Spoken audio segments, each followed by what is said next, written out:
নমস্কার, সোজা ঘরোয়া রান্না উইথ তপতি চ্যানেলে আপনাদের অনেক স্বাগত। আজকে আমি বানিয়ে দেখাবো কলাইয়ের ডাল দিয়ে লাউ রেসিপি। লাউ দিয়ে কলাইয়ের ডালটা কিন্তু খুবই ভালো লাগে, একবার হলেও বাড়িতে তৈরি করে খাবেন, আশা করি আপনাদের ভালো লাগবে।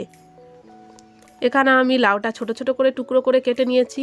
লাউটা আগে ধুয়ে নিয়েছি, ধুয়ে তারপর কেটেছি। আর কাঁচা পাকা লঙ্কা নিয়ে নিয়েছি, কলাইয়ের ডাল নিয়ে নিয়েছি। কলাইয়ের ডালটা আপনারা দোকানে কিনতে পেয়ে যাবেন, একটু খোসা আছে। ডালটা আমি প্রেসারে 2 থেকে 3টে সিটি দিয়ে সেদ্ধ করে নিয়েছি। সেদ্ধ করে নিলে ডালটা একটু রান্না তাড়াতাড়ি হয়। লঙ্কাটা ভালোভাবে সেদ্ধ করে নিয়েছি ডালের ভেতরে দিয়ে। আর ডালটা সেদ্ধ করার সময় অবশ্যই একটু লবণ দিয়ে দেবেন, তাতে ডালটা টেস্টটা অনেকটাই বেড়ে যায়। এখানে আমি মৌরি আর আদাটা নিয়ে নিয়েছি। আদা মৌরিটা ভালোভাবে বেটে নেব। কড়াই গরম হয়ে গেছে, তাতে সর্ষের তেল দিয়ে দেবো। তেলটা গরম হয়ে আসলে একটু নাড়াচাড়া করে তেলের মধ্যে আমি এখানে ফোড়ন দেবো। ফোড়নে আমি শুকনো লঙ্কা, তেজপাতা আর পাঁচফোড়ন নিয়ে নিয়েছি। এটা তেলের মধ্যে ফোড়ন দেবো। ফোড়নটা ভালোভাবে নাড়াচাড়া করে আমি সেদ্ধ করা ডালটা দিয়ে দেবো। ডালটা দিয়ে আবারও ভালোভাবে নাড়াচাড়া করে নেব। আর ডালের যে এক্সট্রা জলটা আছে আমি সেটা দিয়ে দেবো।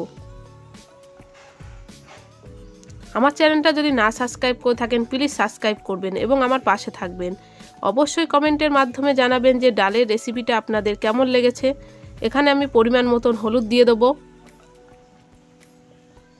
হলুদটা দিয়ে একটু ভালোভাবে ডালের সাথে মিশিয়ে দেবো। একটু ডালটা একটু ফুটতে দেবো। এবার পরিমাণ মতন লবণ দিয়ে দিলাম। যেহেতু আমি সেদ্ধ করার সময় ডালে লবণ দিয়েছি, এখানে আমি অল্প লবণই দিলাম। ডালটা ফুটে এসেছে, আমি ডালটা আবারও ভালোভাবে নাড়াচাড়া করে নিলাম। এই ডালটা কিন্তু খুবই ভালো লাগে, কলাইয়ের ডাল দিয়ে লাউ দিয়ে খুব সুন্দর লাগে খেতে। আপনারা বাড়িতে একবার হলেও তৈরি করে খাবেন, আশা করি আপনাদের ভালো লাগবে।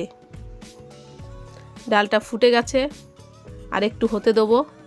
এখানে আমি স্বাদ মতন চিনি দিয়ে দেবো। ডালটা একটু নাড়াচাড়া করে নেব।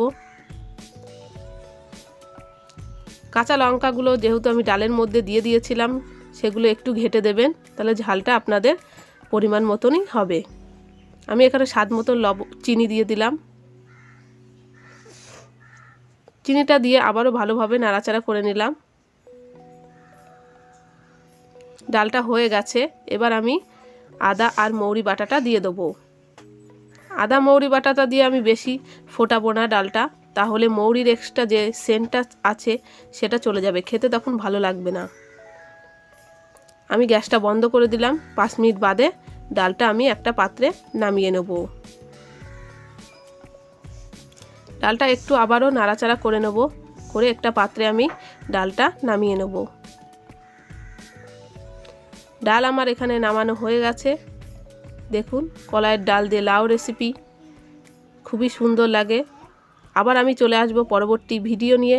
আপনারা আশা করি খুব ভালো আছেন এবং সুস্থ থাকবেন।